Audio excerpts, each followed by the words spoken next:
All right, let's get the webinar going. First of all, thank you to everybody for joining us today and um, working as a 3R Association's work in partnership to get to better understand phase 2 reopening for wineries and breweries. My name is Josh McDonald. I am the Executive Director of the Washington Wine Institute. The Washington Wine Institute focuses on the political and regulatory arenas for the Washington state wine industry in both the state and federal level. We're happy to be partnered today with the Washington Winegrowers and the Washington Brewers Guild to put on this 90-minute webinar for Washington breweries and wineries. Hi, everybody. Thanks so much for joining us today. I'm Annie McGrath, and I'm the Executive Director for the Washington Brewers Guild. We are a nonprofit trade association representing the state's small and independent craft breweries, and we've really appreciated this team approach with the wineries and your associations, as well as our industries have been similarly impacted by COVID-19. And thank you all so much for joining us today. And hello, welcome. My name is Sarah Higgins. I'm the Advocacy and Education Manager for the Washington Winegrowers Association. Winegrowers serves the industry through education and state and federal advocacy for vineyard and winery operations, and we are very pleased to be able to partner with the Washington Wine Institute and the Washington Brewers Guild today. It's important that we stress that all our attendees, anyone utilizing this webinar now and into the future, that the information in this webinar does not constitute legal advice. Our experts are providing guidance and details on topics pertinent to state reopening requirements. If you do want legal advice, you should always consult your attorney, and any of us would be happy to help with some really good attorneys for our industry. So this webinar is being recorded for future use to both facilitate a quality recording and to help keep presentations within the targeted 90-minute webinar duration. We have muted all participants and we ask that you remain on mute. Hosts and presenters will also be on mute when we are not speaking, and then we will remember to unmute ourselves when we do speak. Due to the significant number of attendees and limited time to deliver content, our ability to open the floor to questions is also severely limited.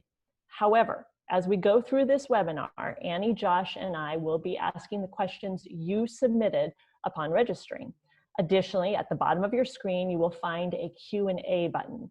If you click that, you can type questions and send them to the presenters. We do not anticipate the ability to address most questions in real time, but we will be capturing all questions to respond to post-seminar, and we will make a list of all questions and answers available to you as a follow-up. So please use the Q&A feature, not necessarily the chat, the Q&A feature. Okay, great, thank you guys. With that housekeeping out of the way, we're gonna go ahead and start digging right into these phase 2 requirements. Our first guest today is Susan Shelton. She's the Food Safety Program Public Health Advisor for the Environmental Public Health Division of the Washington State Department of Health. Susan's going to be walking through the state requirements for dine-in service, and we're just really lucky to have Susan here with us today. She's a great expert on this. We're looking forward to hearing that perspective from the Department of Health. With that, Susan, thank you so much for doing this with us, and the floor is now yours. Great, thank you, Annie. So good afternoon, everyone, and I'm also excited to have everyone on the call today. I don't have my live video. I'm kind of syncing in through my phone, so you'll get to hear my voice but not get to see my screen today. But we wanted to cover the governor's requirements for phase 2 restaurant tavern reopening line item by line item so that we're all on the same page. I'd like to really emphasize the governor's office issued these requirements, and so our guidance is in support of the material. So you might have questions today that I may not be able to answer, but we will definitely get back to you. Like Sarah mentioned, we will work diligently to make sure we're all on the same page after today. So please do keep your questions coming to the Q&A, and we will make sure we can help get those answered. The first one I'd like to talk about is on your screen now. It's the hand sanitizer should be available at entry for all staff and patrons. This is new for us. We've never really used hand gel, maybe in food establishments. They're not effective against some germs that cause foodborne illness. They're not effective when when your hands have fats, oils, food on them. Your hands need to be clean in order for them to work. However, they are extremely effective for coronavirus when they're used on dry hands. And so a lot of medical facilities use hand gels. People are getting very used to using hand gels. we're going to highly encourage them for both your customers and your workers. So if your workers can't access hand washing, then the hand gels are an alternate that they can use for COVID-19. You'll see on there, though, that says if supply availability. We have seen some issues with supply chain, especially with items that are used both in medical fields and in food establishments. So a lot of your disinfectants might be a little bit limited, your access to sanitizers might also be limited, and definitely your access to hand gels are likely limited.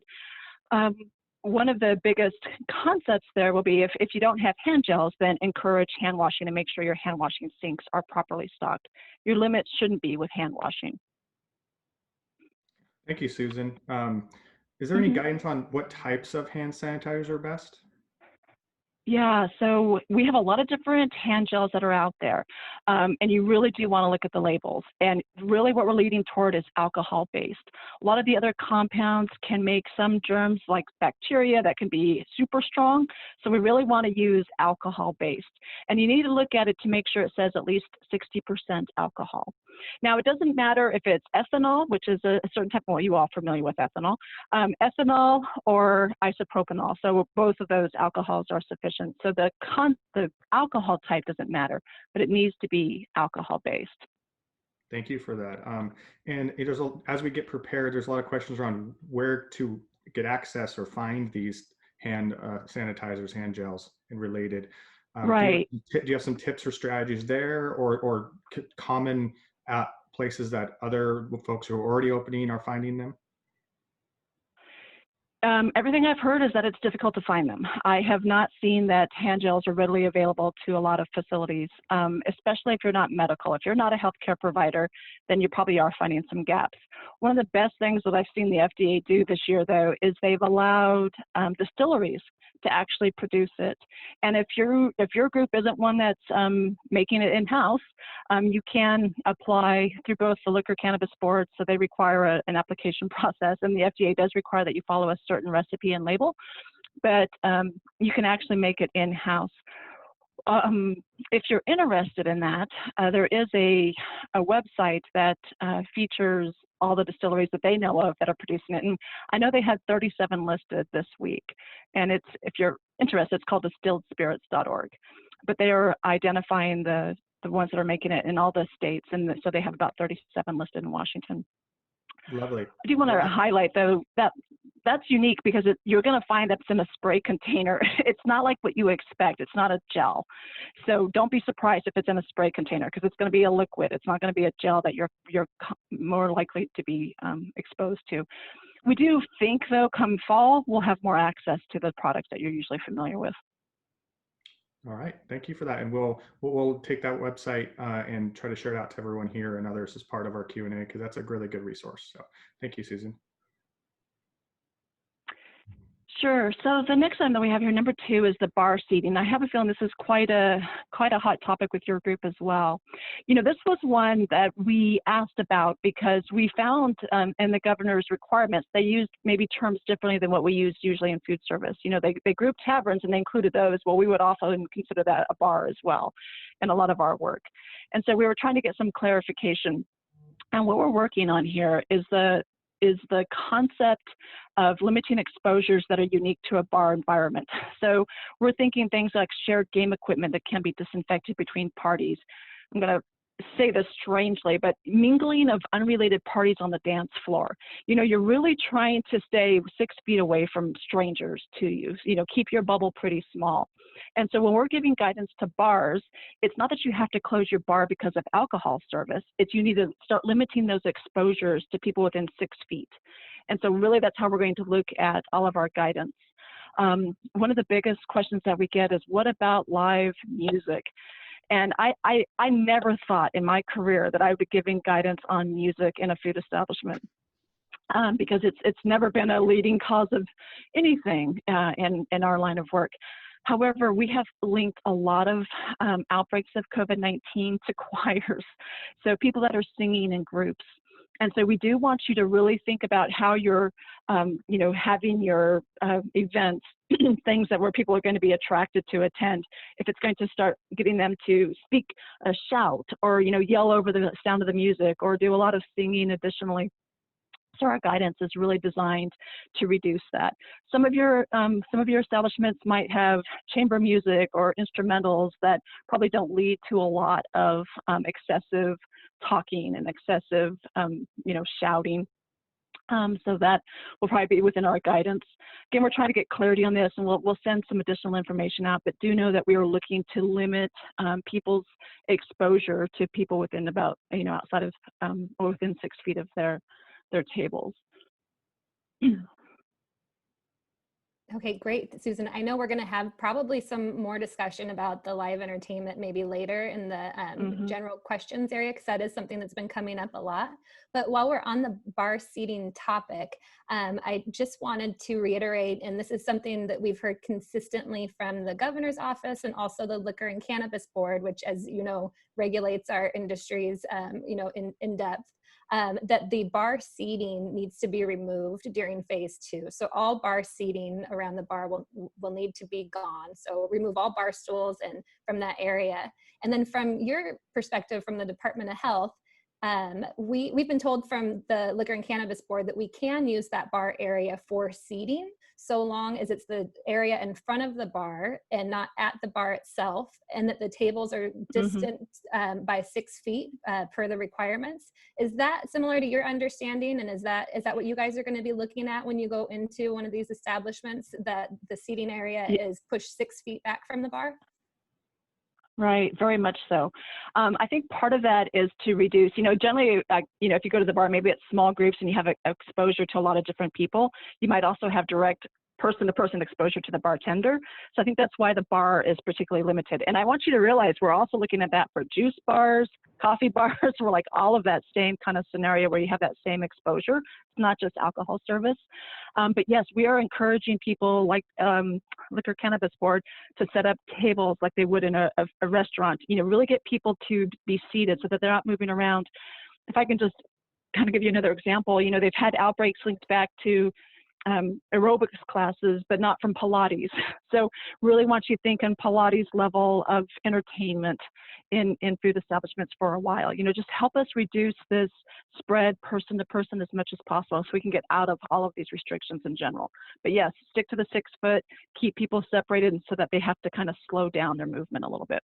Great, thank you so much. And actually, I think that helps clarify another question that came up a lot ahead of this was, it's just the seating at the bar that's closed, correct? We can still have our beer tenders and our winery tasting room employees working behind that bar and pouring drinks behind the bar, so long as they are 6 feet removed from those tables. Is that your understanding?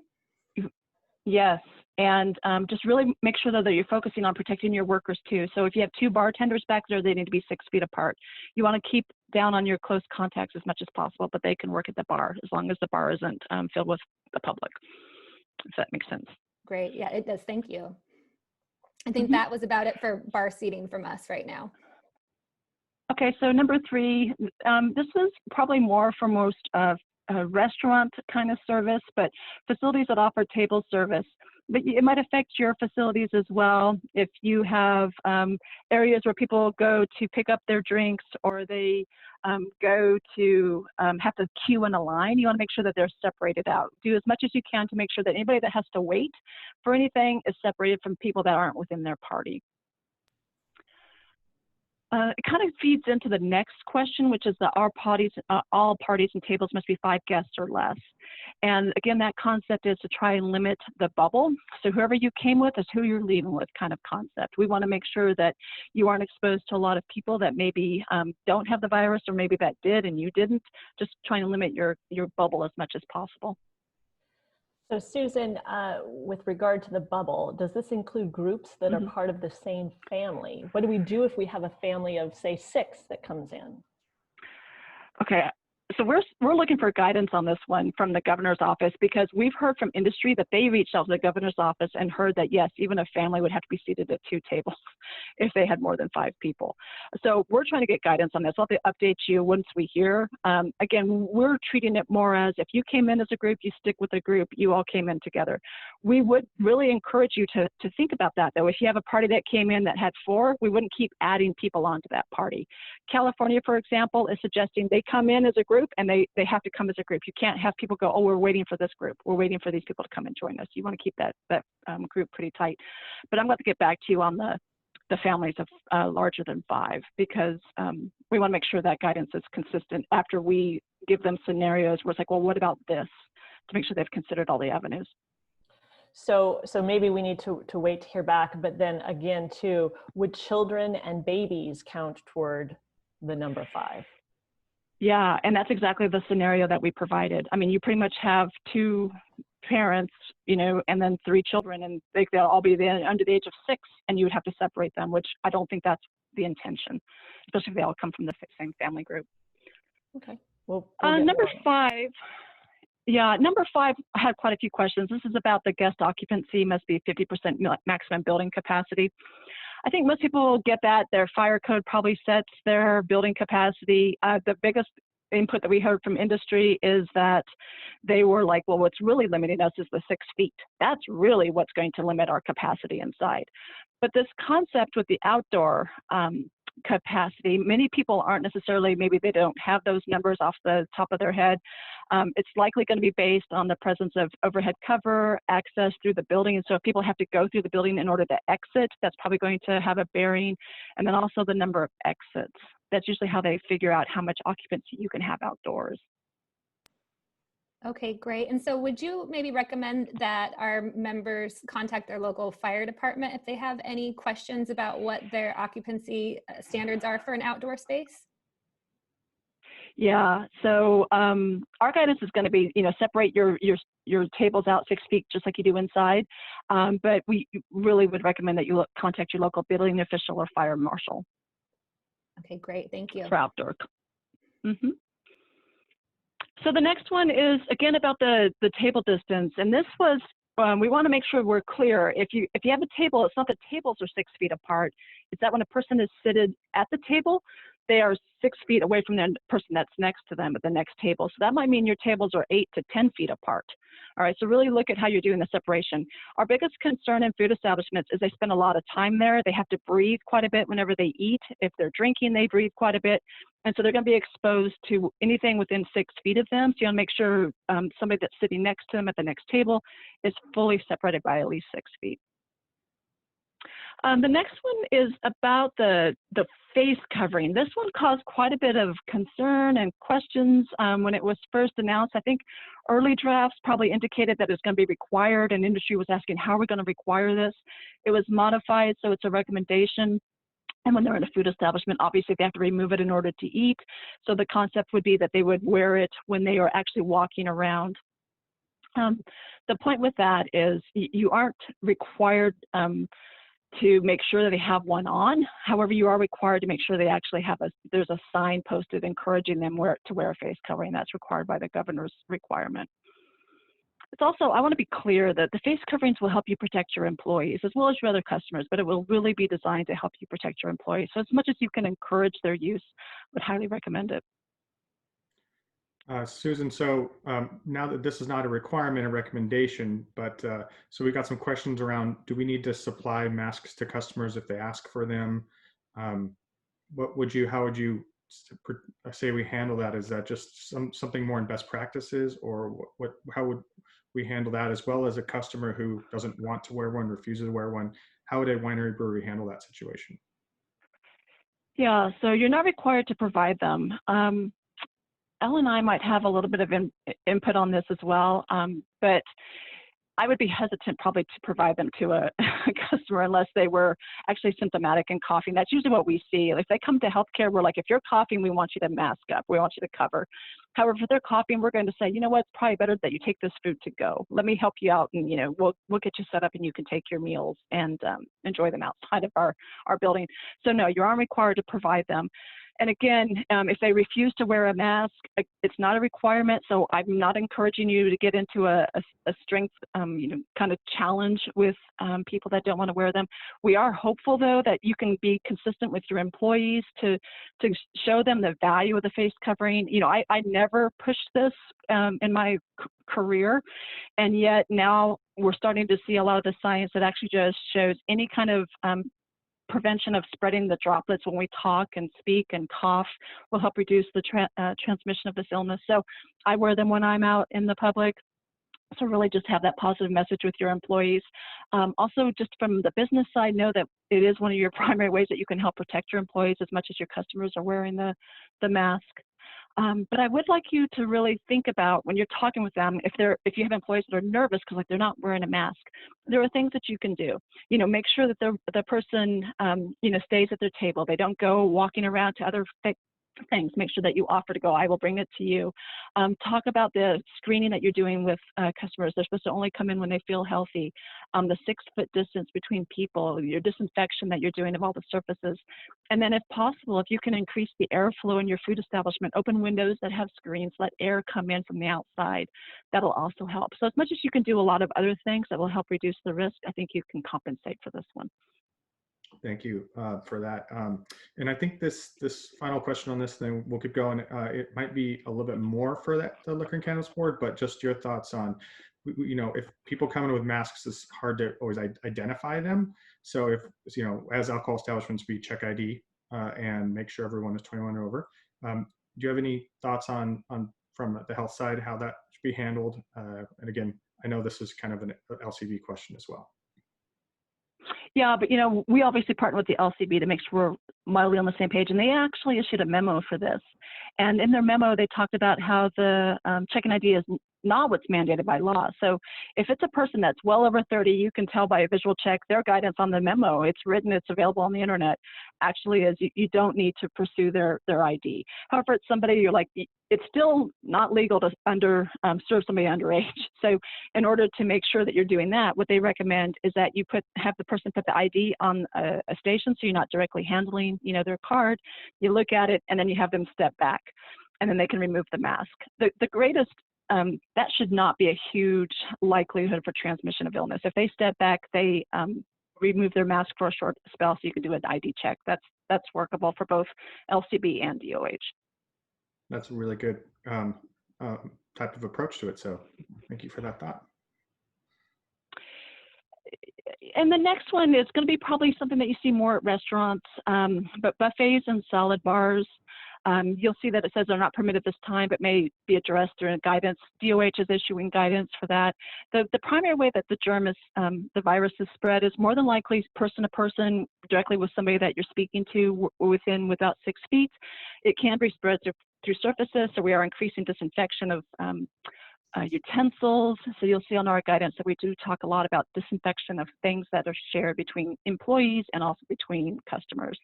But again, that might be something that's a little bit more within the food establishment range, but we do have guidance on how to do a salad bar or self-service. The next one was also a big one when it was initially rolled out as a requirement. It was requiring all businesses to keep a customer contact log for 30 days. They did modify that. The governor issued a memo online, in case you need a reference to it, on May 15th that said, okay, no, it's required that businesses keep the log, and they give you a sample log online.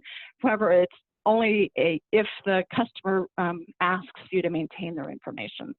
So you have to do a lot of active search out to try and find their information. You don't have to require it if they dine in your facility, but if they do want to provide their information to you, you are expected to keep the log.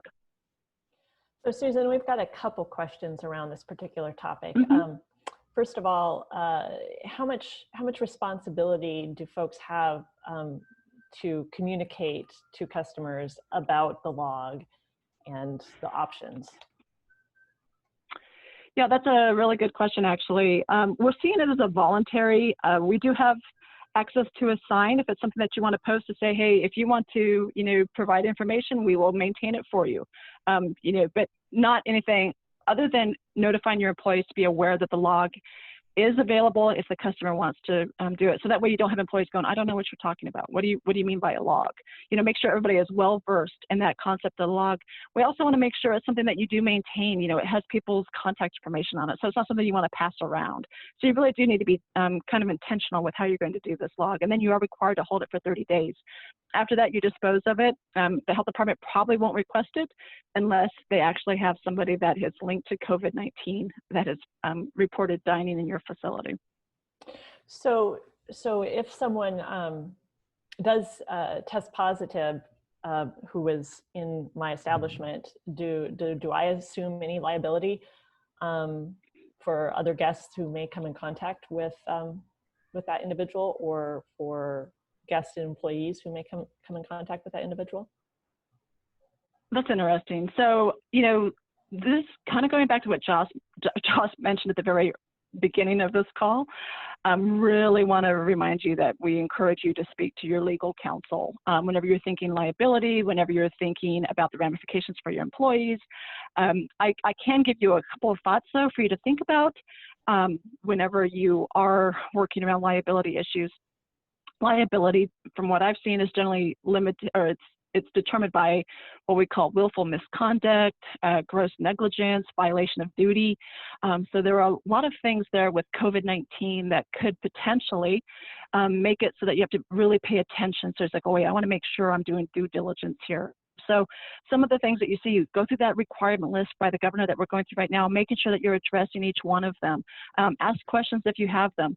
But let's say you said, oh no, I don't want to do the cleaning and disinfecting. I don't want to enforce the social physical distancing. I don't want to provide training to my staff or provide them any needed personal protection equipment. I want to ignore reports. When my employees tell me that they're sick with COVID, I'm going to ignore that. That could potentially increase your risk.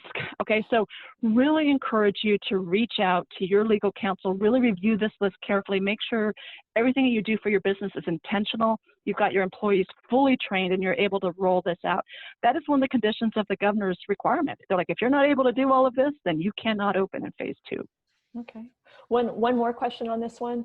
If a guest does test positive and an establishment learns about it, who on staff needs to be quarantined? Mm-hmm. Is it all those who visited that guest's table? Is it the staff that took their order?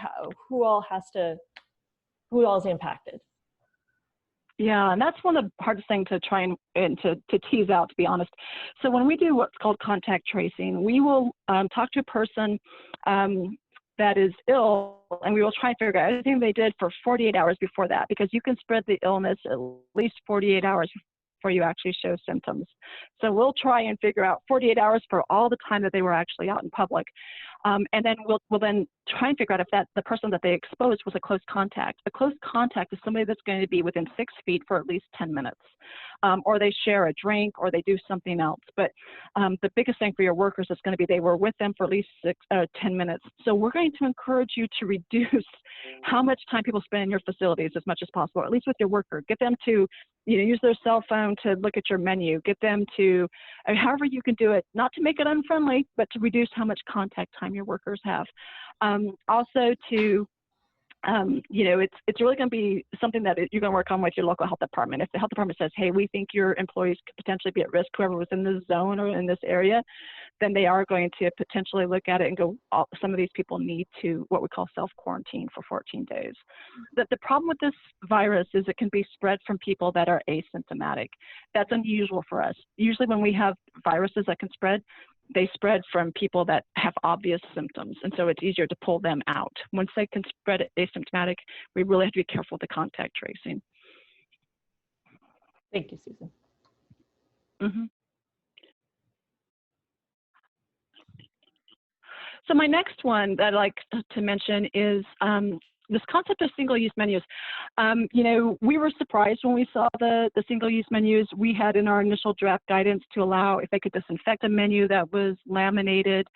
We talked about using other systems such as a cell phone to do an ordering or other kind of mechanisms. So we are looking for the concept of allowing additional menu options for this. And so we'll get back to you about that, because we do recognize that a lot of facilities have something that, whether it's a touch screen or it's another kind of system, that we might be able to have some options with after we talk to the governor's office. We're still waiting for input on that one.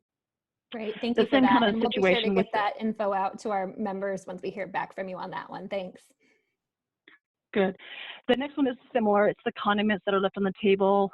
You know, they have to be disinfected. So that's stronger than your sanitizer that you use in the kitchen. That's probably 1,000 parts per million for bleach. If you're using bleach, it's going to be a lot stronger. It's going to be listed on the label. But all of those products that are left on the table should be removed. Or, I'm sorry, should be disinfected after every party leaves that table. So we really encourage you to remove whatever you don't need or don't want to disinfect.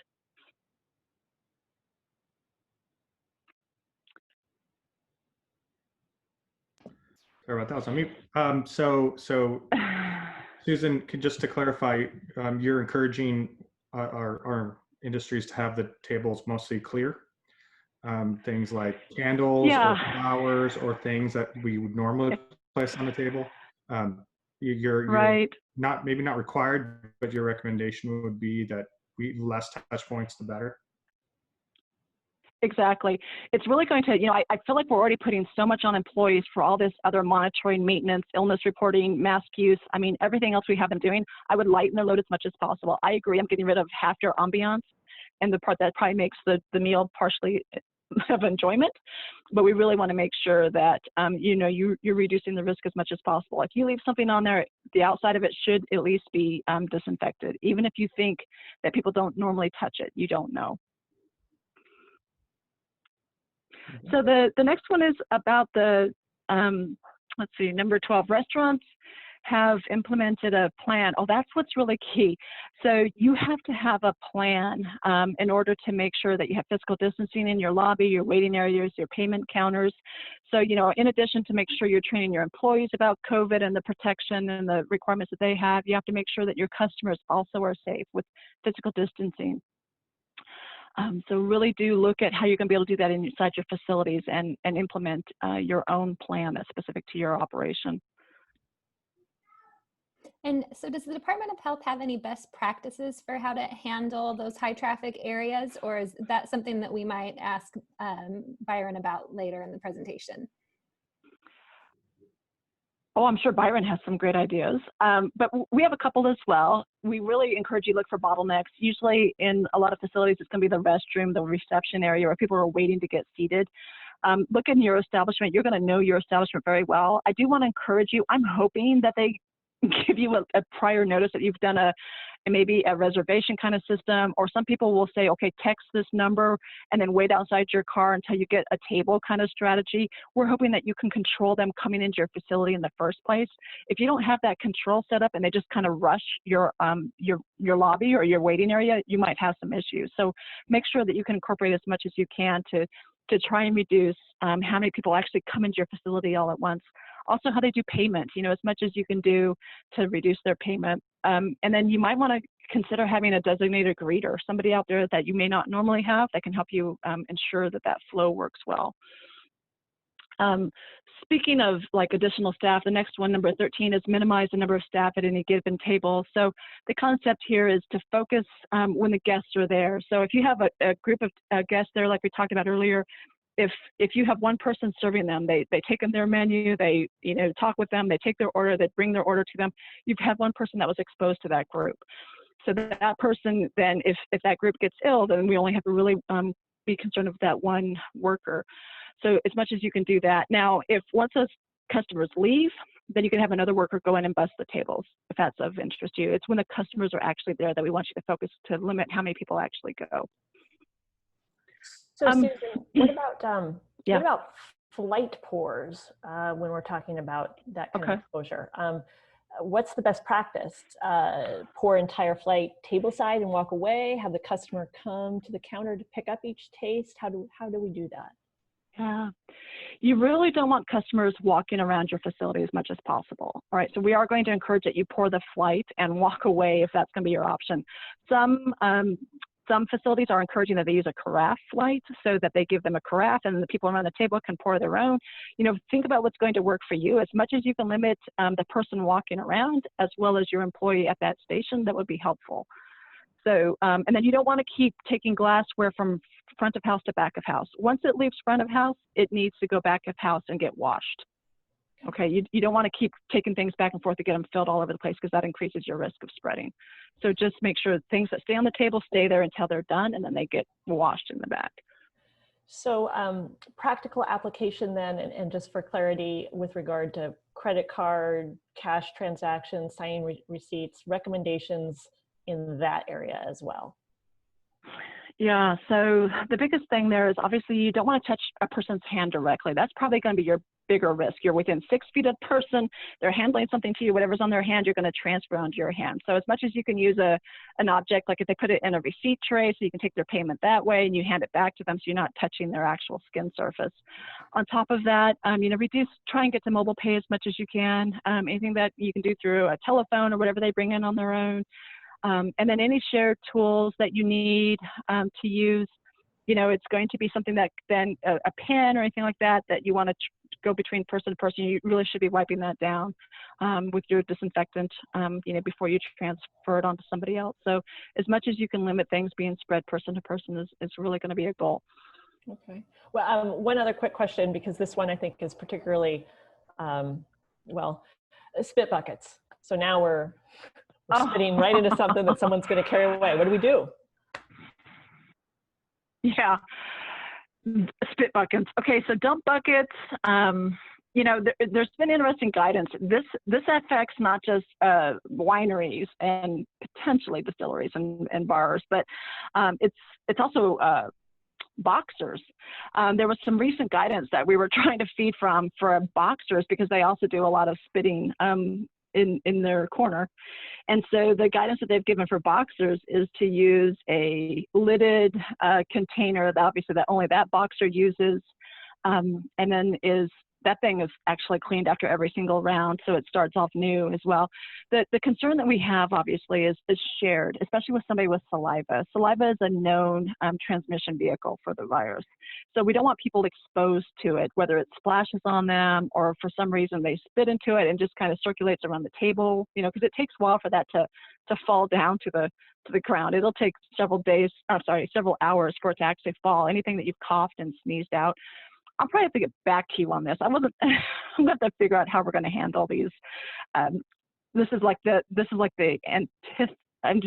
exact thing I don't want to happen in a food establishment is a bunch of people collecting their saliva.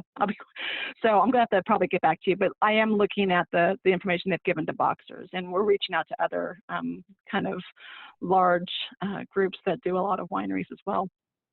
Where I've seen most people go, though, is a disposable unit that has a cover, and then if it's something that is reusable, it's washed, rinsed, and sanitized, and the employee that handles it has eye mask, hand protection, in order, to transfer that material. I really want to emphasize that that is a known potential source of the virus at this point. All right. Well, that's, Susan, thank you so much. Incredible amount of important information for our industries as we try to kind of build our establishments to be successful in phase 2 as we are or are going to be prepared to open. So we have a few last just general questions that came in. We thought we'd pick your brain while we have you, and then we'll move on to the employee side. So jumping right in, Susan, will there be a difference in requirements for outdoor tasting and service in a rural area versus indoor tasting and service? So that's interesting, and we've been talking with local health departments. As you know, Washington State Department of Health sets the statewide rule, and then the counties are locally controlled. So their health officer might have additional requirements and additional restrictions based on the virus activity in their area. And I know that we are really encouraging people to go outdoors as much as possible. And but traditionally we were like, don't do food service outside. So we're trying to come up with guidance. And so as much kind of questions as you can give us on that about how we could be more clear on that. In general, we don't do any food prep outside. You can do service outside, but no food prep. So you don't have any unwrapped foods in an environment that doesn't have walls, a ceiling, plumbing, that sort of concept. So I might have to circle back with you, Josh, on that one to try and get a little bit more information. Go, how can we be consistent? That is our goal, is to try and be as consistent as possible from Eastern Washington to Western Washington, rural to urban. And we realize that we're not 100% there. So as much as we can try and nail that down, we will try. But we definitely are encouraging people to go outdoors as much as possible when this virus is circulating. Great.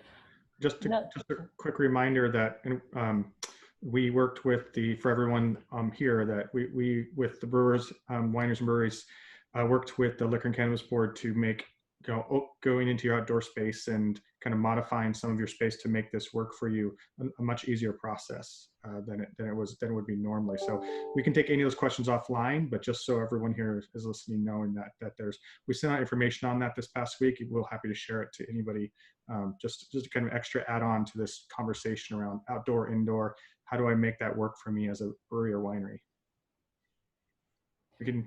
Josh, thank you. Oh, Susan, I want to reference back to entertainment, live entertainment, musicians, singers. Can we, I know you mentioned a little bit, but can we offer live entertainment during phase 2 if the musicians and performers adhere to social distancing and other health and safety requirements, the same that the staff and patrons would be adhering to? And does that mean that those musicians and singers also have to be wearing face covering and that type of thing?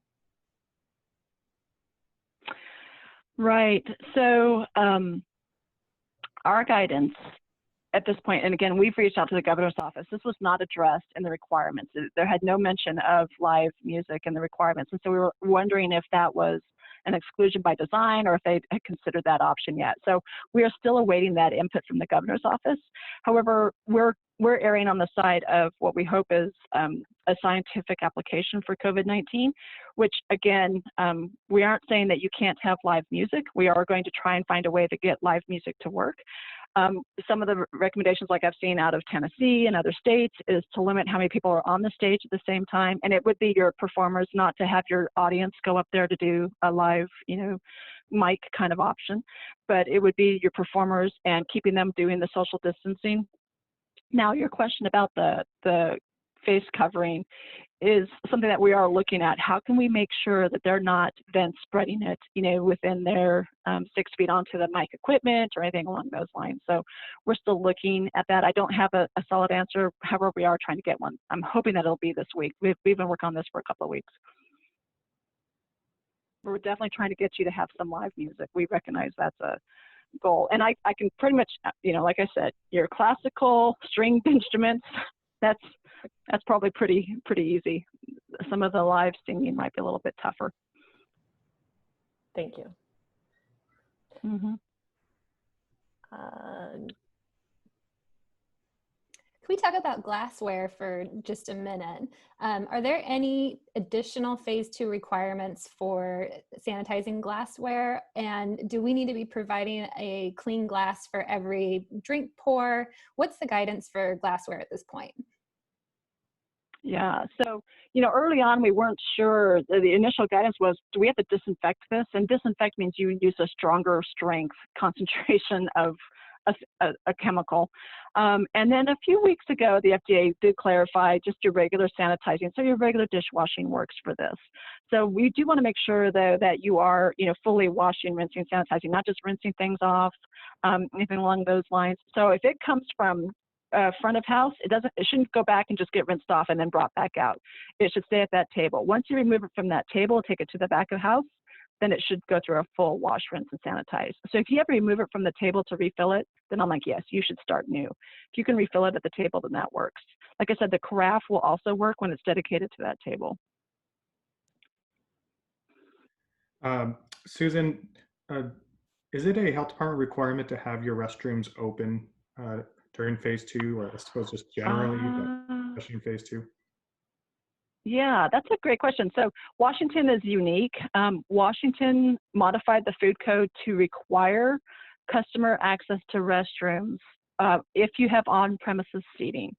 So if you have dining on premises, yes, you are required by state rule to actually have access to restrooms for customers. Thank you. Any thoughts on sort of a cleaning schedule other than as much as possible? How do we make sure we handle that and tables and chairs and other Yeah. things? Yeah, so cleaning schedule for things that are used by a customer. So your table turn, you know, we talked about it with the condiments. When you have a group leave a table, that entire table, backs of chairs, all the touch points should be actually disinfected. So every table turn for that one. The other thing we would really encourage you to do, your restrooms should be normal, probably hourly. You know, so if it's something that's like, oh, I've got a problem here, obviously that's immediate. But on just a regular basis, it should be hourly. And that's what we call touch point disinfection. So things like your handles, your doorknobs, anything like that that customers have to touch, we would say that's what you should sanitize or disinfect hourly in phase 2. It is a pretty significant increase probably in disinfection, but you really want to focus, and we talked about it earlier, get your plan. Look at your facility and go, these are the things that people touch. You know, most people don't touch a light switch. In some businesses, they're like, oh, a lot of people touch light switches. In ours, once that light is on, it's probably on all day. But think of things like things that people will handle, the pens, the ATM or whatever kind of surfaces that people actually have to touch when they're in your facility. Look at your facility and go, these are the things that we need to focus on. Really want to emphasize making things intentional and focused. You can spend so much time doing stuff that it's like, that's probably not going to be your bang for the buck. Really look at your facility and go, this is what we need to focus on. Be intentional and be focused. Thank you very much, Susan. We're going to go ahead and keep moving in our presentation. Next up with Pamela Kant from the Division of Occupational Safety and Health, Consultation Operations Manager with the Washington State Labor and Industries. Before she gets started, I do want to remind everyone that all of the materials that we're reviewing today, including some additional materials, will be available to you afterwards, including the questions that we are collecting in Q&A. So if we don't get to your question now, in the Q&A, we will be following up. So Pamela will review employee health and safety requirements. Pamela, the floor is yours. Thanks. Well, hi, everybody. Thanks for having me. So I'll go over what we're expecting at L&I, and also I'll talk to you a little bit how we plan to help you, as well as if there's a requirement for enforcement for this governor's proclamation. So first, to start out, to let you know that I know that you already have safety and health plans, and in the state of Washington, we call it our accident prevention program. If that term isn't familiar, it is your safety plan. So we do expect that you're going to take the governor's proclamation as a policy, and then you're going to expand on that policy due to those points that are below. Some of your associations, I believe both of the associations that are represented here, have put together some of that guideline, and you can just take that and tailor it to your workplace, and that should suffice for what we'd be looking for. So I'll go through the points here and kind of just tell you what the expectation is from us, and there's questions ahead of time, so I hope you guys will ask me those questions. So it says one of the first thing is all business required to post signage at the entrance to strongly encourage their customers to use cloth face coverings when inside the business. So yeah, we would just expect to see a sign there. I will let you know that we don't have jurisdiction over the customers. So we do over the employees. Whether the customers are wearing a mask really would be up to DOH, which they say is a recommendation. So we wouldn't be looking at whether or not all the customers had masks on. But in your plan, we would want you to talk about how you're going to educate your worker on how the types of issues with coronavirus, how to prevent the transmission, as well as your policy for COVID-19. And it needs to be in a language they understand. So I've talked to other industries and some of the bigger associations. We're trying to put some of that together in Spanish. I don't know if you guys were working on that, but if not, and you have anybody that speaks a different language and wouldn't understand the education part, you do need to figure out how you're going to do that in their language. So the next point is maintain a minimum 6-foot separation between all employees and customers and all interactions at all time. When strict physical distancing is not feasible for specific tasks, other preventive measures are required, such as use of barriers, minimizing staff or customers in narrow or enclosed areas, and staggering breaks and work shifts. So I feel like that's kind of self-explanatory. We all been talking about this, especially last few weeks because we knew phase 2 was coming in. So basically, you're just trying to figure out. You may have to be creative in your workplaces of how are you going to be able to do that physical distancing. I think there's a lot of guidelines now to try to think about how to do that. Like one example would be to the bathrooms, there could be narrow halls, is that you only have one person at a time going, and you figure out a system that only allows for that, so that they're not, walking past each other in an enclosed area. Okay, so was there any questions on that one for me? Right, so the next one is provide personal protective equipment such as gloves, goggles, face shields, and face masks as appropriate or required to employees for their activities being performed. So the next part is bolded because we have had many questions on this, but this is that cloth face coverings, they must be worn. You can use the surgical paper mask, but they are required. So you have to wear those. We're going to expect if we come into your establishment due to a complaint, we would expect to see that employees have their masks on. Let's see. So is there any questions on that one? Yeah, so it sounds like there are options for things like face masks or face shields, other related things, Right. if you can't find enough masks and whatnot. So there are some options available. So you can't wear the face shield in place of a cloth face mask or a paper face mask. So that isn't going to suffice for that face covering. You can have a face shield on if you do have a cloth face mask or a paper face mask, but you can't have that in lieu of. I don't know in what circumstance that a face shield would be more appropriate or feel like it's easier to wear, but you have to have the face covering. So there is another option. Okay, and kind of to add on to that, or to tie into that, is the employer the one that's responsible to get these PPE equipment for their employees? I mean, what I understand too, Pam, is that if an employee has a face mask they want to use from somewhere, they can do that. But generally, just as a general principle, the expectation from L&I, you will supply this to your employees if they need it. Yeah, so it is a requirement. You have to provide PPE, and would be part of that PPE to your employees. There's a few things you could think about here. You could provide it, and if they wanted to wear one, and you as the employer, you're okay with the face mask they bring from home, because really any face mask will do, a bandana, all the ones that you're seeing around, the surgical mask, anything that is a covering. However, you can't tell your employees to bring their own. So you have to be able to provide that to them in some capacity.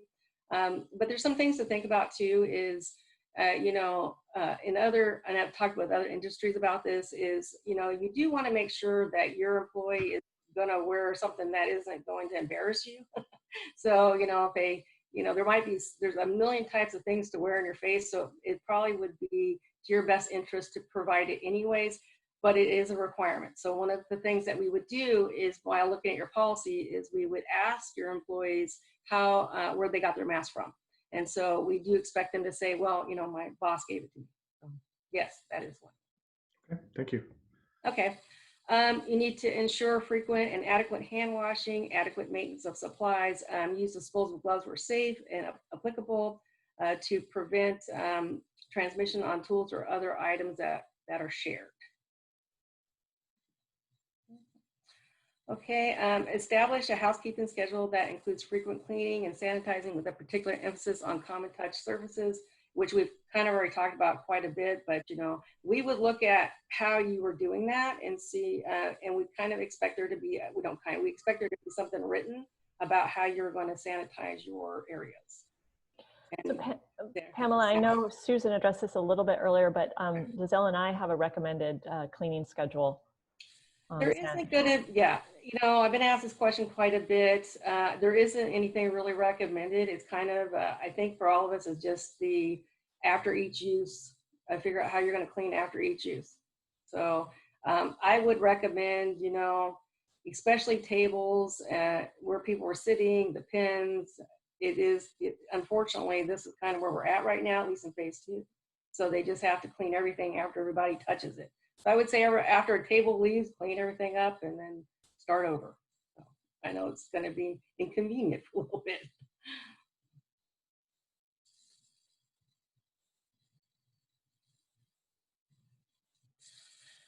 Okay, so screen employees for signs, symptoms of COVID-19 at the start of shift, and make sure sick employees stay at home or immediately go home if they feel or appear sick. Cordon off areas where employees with probable or confirmed COVID-19 illness worked or touch surfaces until the area and equipment is cleaned and sanitized. And so those guidelines there from the CDC, they're not really, recommendations of how often, but kind of how to do it. So. Great. And I know we had a lot of questions about this topic. Do you have any recommendations on best practices for screening employees? So what we would recommend, if you can, and these are recommendations, you do have to do something for screening. So there's two options. One would be, you're taking a temperature of every employee that comes in if you can. That's probably the best way to do that is you take that the temperature and you have a questionnaire, and so that's probably what our best recommendation would be. However, finding the way to do a temperature and actually getting the ones that you don't have to touch somebody with are really hard to find right now. So the second kind of best alternative is to do a questionnaire. And if you're kind of a real small place, you want to ask your employees when they come in every day, how are you doing, and see if they've got, if they feel like they have symptoms, that kind of thing. Otherwise, I would do a questionnaire, and I'd keep the questionnaire through phase 2. Maybe you're keeping it through phase 4, and then it's a lot of paperwork. But at the end, you'll have a way to track whether somebody you saw somebody was starting to not feel well. So that's kind of our best recommendation. Okay, great. Thank you. And then we had some questions too about, so what if an employee does test positive for the virus? What other employees would need to consider staying home, and how do you determine like close contact? What kind of standards and metrics should we be looking at for that? So this really is a DOH question, and we've gotten it before. For us, we would just assume that we would probably ask if you sent somebody home, and then if you checked and to see if other people were sick. But you probably have to find out what DOH would want, and that they usually do deal with that any type of illness in food places, which we really don't. So I don't know if Susan wants to add in here.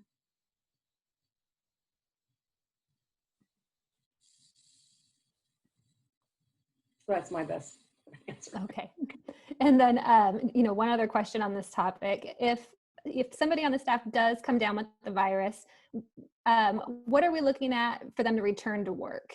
Is there a 14-day waiting period at home? If they test negative on the virus, can they come back? What sort of criteria are we looking at to have an employee return to work?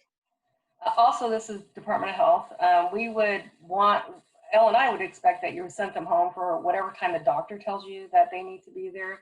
Of course, that is that your employee is going to share that information with you. So it really would be kind of how Department of Health tracks that. It wouldn't really be Elle and I determine how long they need to be out and when they need to be back. But I think 14 days has been the answer so far. So. Okay, so I don't know if DOH, do you want to say anything? No, okay. Let's see. Okay, so a worker may refuse to perform unsafe work, including hazards created by COVID-19, and it is unlawful for the employer to take adverse action against a worker who is engaged in safety protected activities under the law. If the worker refusal meets certain requirements.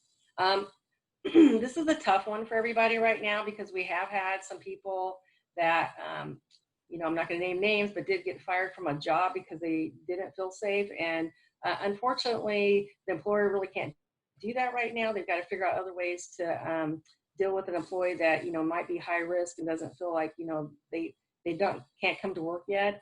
But that's really not a state OSHA safety and health issue. However, we are looking at that if you're basically get discriminated against because you have an issue and you get fired or you're treated in a way, then we do take those complaints. So just an FYI there. Any questions on that one? No, but Pam, real quick, the bullet point before, I just want to kind of touch on that real quick. The site-specific COVID-19 supervisor. Just want to Oh, emphasize. sorry, I That's missed okay. that one. It just emphasize that as far as, what's the expectation, like we do with our Department of Health and having a PIC, someone on site who knows the plan and can speak to it. Is that generally what that is? Yeah, so this is the person that's probably going to be responsible for the policy, but they're also the one that is likely making sure that, doing the questioning of the employee every day to see how they feel, do the temperatures.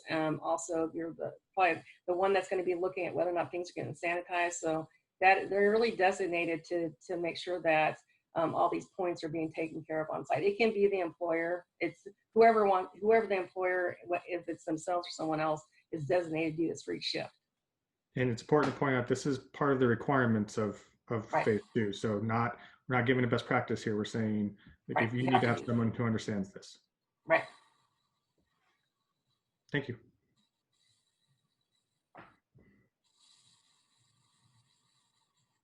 So where am I here?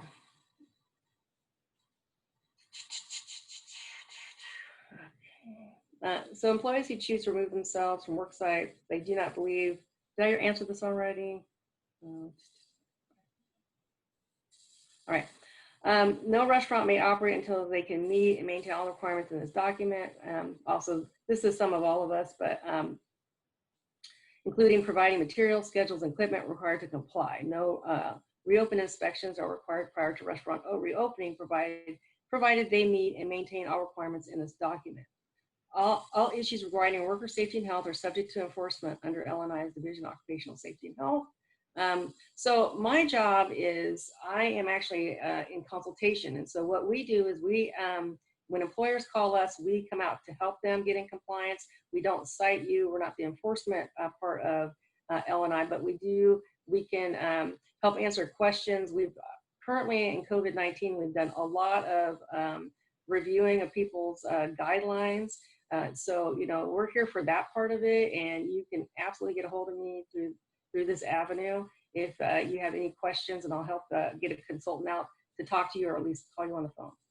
So with that, I would say though, I do believe there's questions here about how we're going to enforce it, which everybody's probably a little bit worried about and need that lawyer if y'all are talking about. So really right now, our concept in occupational safety and health is that if we get a complaint, we're really looking to, likely we'll just call you and tell you, hey, you've got this complaint, can you fix it? Now, we are going to go out to some sites, and when we go out to some sites, we would be looking at if we can get you guys to fix it within, while we're on site. And if we can get you to fix it on site where it's something that we're just going to, say it got done and we walked away. There is in phase 1, and I assume this is going to happen in phase 2. We're still waiting for the answer to this, but I believe so. So in phase 1, it was construction, and we would go out to construction, and if they couldn't meet all the requirements, we did close them down. So the thing that we could do in phase 2 is that same issue is we close a person down until they can get into compliance with all the proclamation. I don't know exactly if we're doing that yet for phase 2, but I assume so because of how they worded the proclamation. So I can let you guys know, but I do assume that's going to be the case. However, our intent really isn't, we don't really want to go out and close people down. What we want to do is be able to call you and just tell you that, hey, you have a complaint. It could be, some customers went into your workplace and your employees weren't wearing masks. So we'd probably call you and say, hey, this is what the complaint was. Can you fix it? You say yes. That probably would be the end of it. And you'd have to send us something back saying, hey, this is what we did to fix it.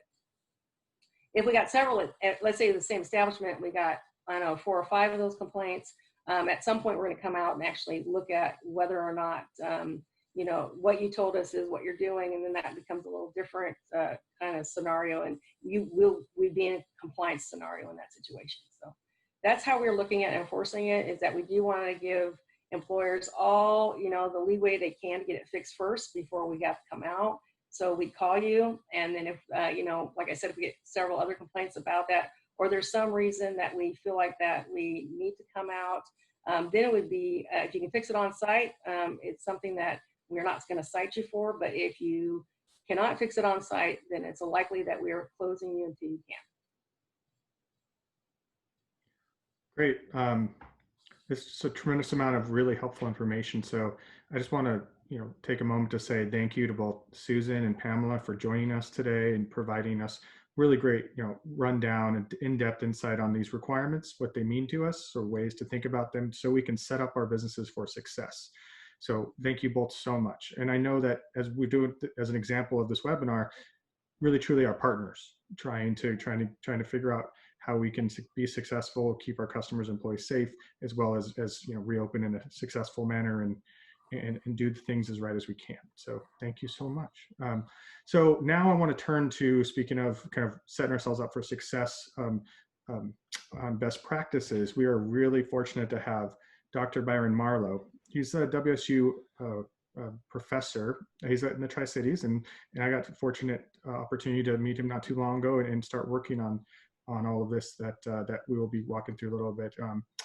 Dr. Marlowe is both the part of the hospitality management at WSU, as well as the director of wine and beverage business. So there's a lot that he has in his brain, and that I know we've talked about for many weeks now, and we're excited to have him on this webinar helping us think through these today. So with that, Dr. Marlowe, I will turn the floor over to you.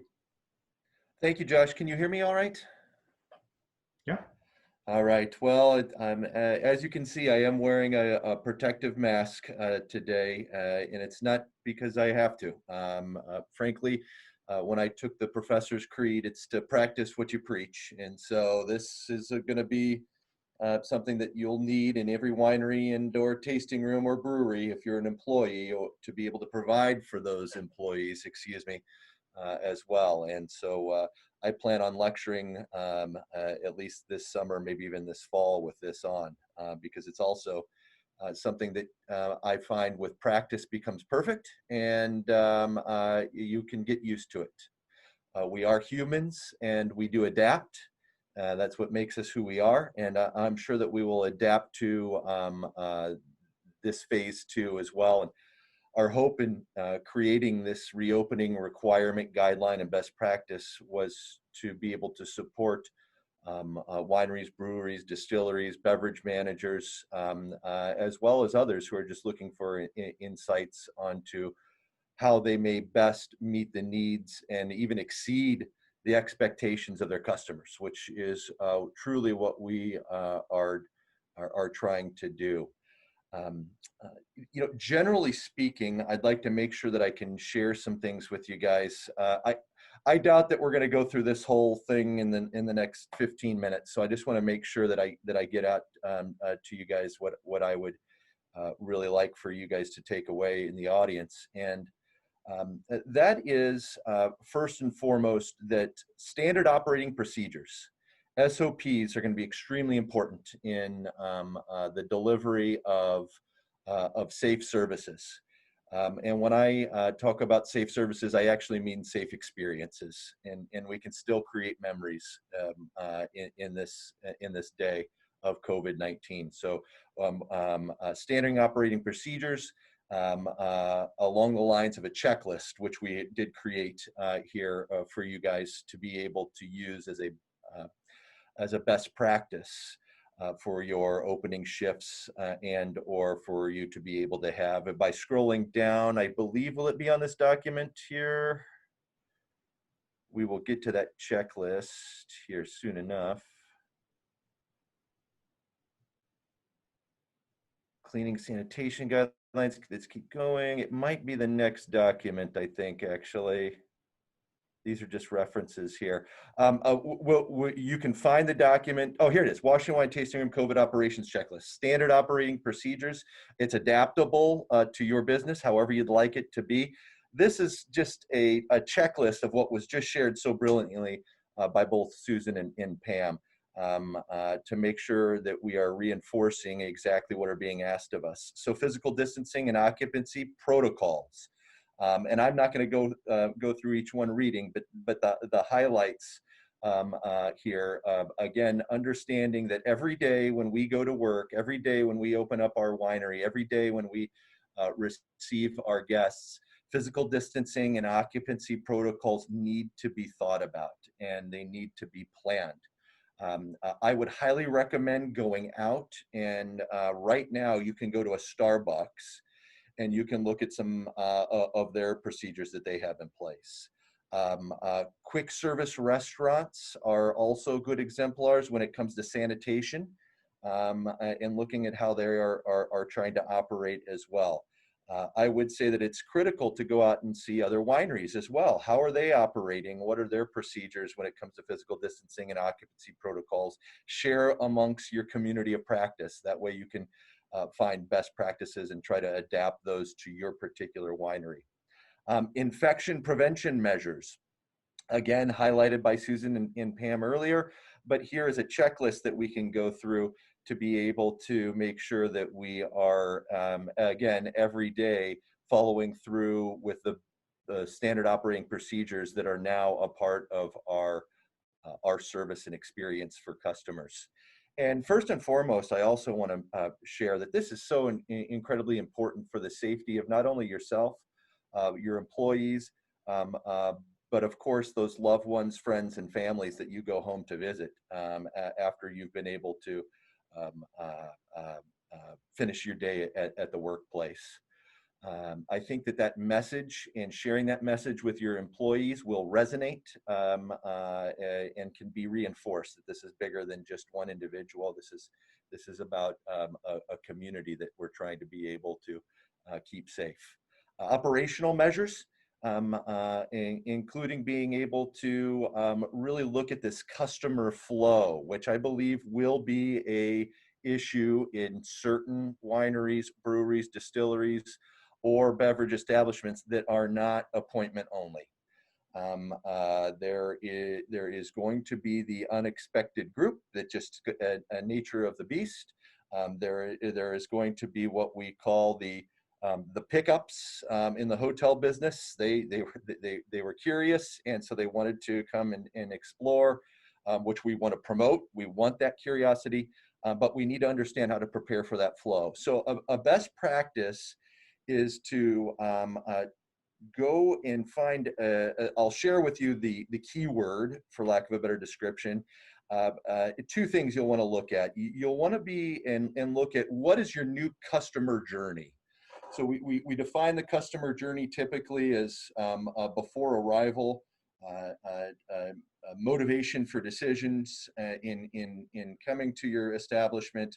But once on site in the parking lot, the customer journey begins. And one thing that was well thought through was DoubleTree when they came out with the warm cookies. That was the customer journey that they wanted people to kind of go through.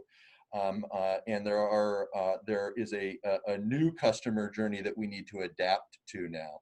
And so knowing what would be a typical customer journey will help in your efficiency. And then also that customer journey as you see it needs to be matched up with what we call as a service blueprint. Just like it sounds, although much more common in engineering and architecture, the blueprint of the services that you'll be providing. What are going to be those blueprints, and how do they match up with the customer journey will be extremely important in you adapting to this phase 2 reopening. And again, keywords there, you can look at them online. You can find resources through Washington State University library if you were to have access to that, and or local libraries. Typically, you can find access digitally, hopefully as well. And then a third point that I want to make sure is shared with you guys is this idea of an experience audit. And you will be responsible for auditing yourself in this case on the experiences that your customers are having. And this particular piece was written up by the director of the School of Hospitality Business Management, also a PhD student with me at Iowa State University, Donna Quadri-Filiti. Donna Quadri-Filiti created what it was called an experience audit specific to winery and tasting room. And she co-authored that with Anne Marie Fiore. Dr. Fiore specializes more in the merchandising side of apparel and retail. And that experience audit is based upon the 4 E's of the experience economy that we've really honed in on in the last 10 years as being a potential for revisit intentions as well as repurchase intentions. And this audit lays on top the 4 E's on top of the 4 P's from marketing, product, place, price, and promotion. And you can start to see where maybe you had an activity or an experience that met both of those P's and those E's when they're laid upon each other, but is no longer there. So by conducting the experience audit, you'll probably see several holes in the experiences that you're trying to be able to promote in your tasting rooms right now. But let's not shy away from those. Let's try to be able to create those experiences still, but maybe in a different manner and shape. So customer journey, service blueprint, and experience audit. And I'll make those available as well after this as resources for you guys, or at least point you in the right direction. And I'm glad you scrolled down. I didn't mean to take light of the checklist, but due to timing, general notes, I think, minimizing the touch points. You know, it's the age-old story of kind of you are what you eat, and the idea here, or you are what you drink if you can afford it. It really is about how you are able to manage a cleanly establishment. People's perception of what you are being able to provide in this COVID conundrum we kind of find ourselves in this phase 2 conundrum, of phase 2 of opening rather. We need to make sure that we are cleanly and again, minimizing any sort of touch points that we have between customer and product is really going to help with that. And we've talked about general notes here of barriers, waiting areas, bathrooms, menus, technology, implementation plans we spoke to a bit earlier. And I know I'm kind of wrapping things up here, but if we go down to the bottom, we definitely recommend best practices are still going to be, if possible, reservations only, and still the curbside pickup as being highly recommended as a component to your business model. That's not let's look at heavily trafficked times, holidays or weekends, as we're phasing into phase 3 and phase 4, which we will be at through this development of COVID. Eventually, let's not forget about those best practices, because they will help you in being able to control your environment and the experiences that those individuals are going to have when they're in your tasting room or on your property. So with that being said, there's about 9 to 10 minutes here left, and I'm open to any questions there might be. I know that Susan had also suggested that she could wrap things up with a final note to a degree, to a question that Pam had deferred to DOH, and I'd love to have her take the floor there. I can be found at Washington State University, as Josh said, Tri-Cities campus. I'm here in Richland. Please feel free to email or give me a call, and I'd be happy to speak with you more about this particular gathering of best practices. Thank you. Thank you very much, Dr. Marlowe. We really appreciate you kind of coming full circle and closing the loop on here are the state requirements, and now let's think creatively about how we can implement those requirements. Before we move on, perhaps back to Susan or anyone else, I know we also wanted to, I think, acknowledge the Washington Brewers Guild checklist. So Annie? Great, thank you. And thank you for that, Dr. Marlowe. I think there's a lot that our brewing industry can learn from your document. What you guys put together is fantastic. And I just want to also remind all of our brewers that are on the webinar today that we do have a phase 2 reopening guide for breweries. This is going to help you meet the criteria that's been established for phase 2. And then additionally, we also have a Washington beer pledge that our breweries can take. That's a pledge to our customers that we are in compliance with phase 2 requirements, and just an education piece so that our Washington beer lovers understand what we're doing to keep them safe and how they can contribute to that as well. So there's some posters in there for you guys to download and use throughout your tap rooms as well. But I would highly encourage our members to also take a look at the winery document, as you're going to see a lot of best practices and find a lot of really great information in there that's not included in our guide.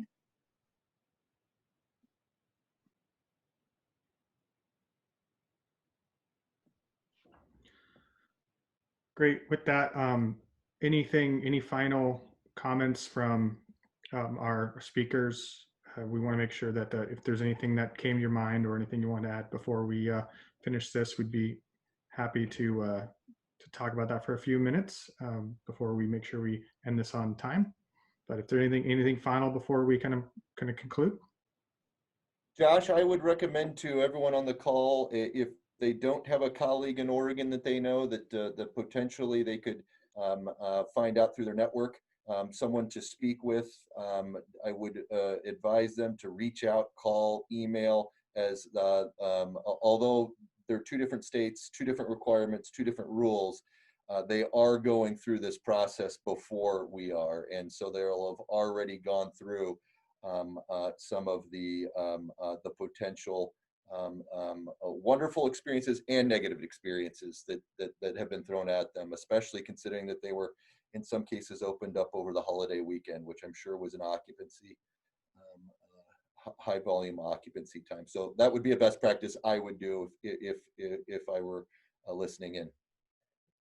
Yeah, Dr. Marlowe, that's a great point. We worked in coordination with Oregon on these guidelines, just generally talked with them in California a lot recently on making sure we kind of keep ourselves in our similar brain space as we're trying to figure this out as Western states and as the states that make up majority of wine in America, trying to kind of think our way through all this together. So, you know, we're happy to help anyone who wants to kind of talk to a fellow Oregon winery, whatnot, but that's a great point. I will, so in closing, I will just add or mention that all of this material will be available to anyone here, and some of the materials that have been spoken to today, we'll do our best to put those together, find them for you, so that as many resources as we can provide as possible to our wineries and breweries and just the industries overall to try to open up as successfully as possible. We'll do our best on that as well. But with all that said, and everything that we've gone through today, again, thank you so much to our speakers. This concludes today's webinar. If you have a question about today's topics, you're always welcome to email one or all of us. You know, our 3 association leaders here, as well as we're in touch with the speakers are you know, from Department of Health to Labor and Industries, WSU, and other agencies, as I mentioned, Liquor and Cannabis Board as well. So we're here to try to do our best to be helpful and to answer questions as we can. So with that, just thank you so much from the Washington Wine Institute to everyone here for being on this today and being a part of working, you know, together to figure out phase 2 and reopen successfully. Thank you, everyone. Be safe. Thank you. And thank you to our partners, the Washington Winegrowers and Washington Brewers Guild. Thank you so much for being part of this today as well. It was, you know, we hope it helped everybody here and can be a resource moving forward for all of us.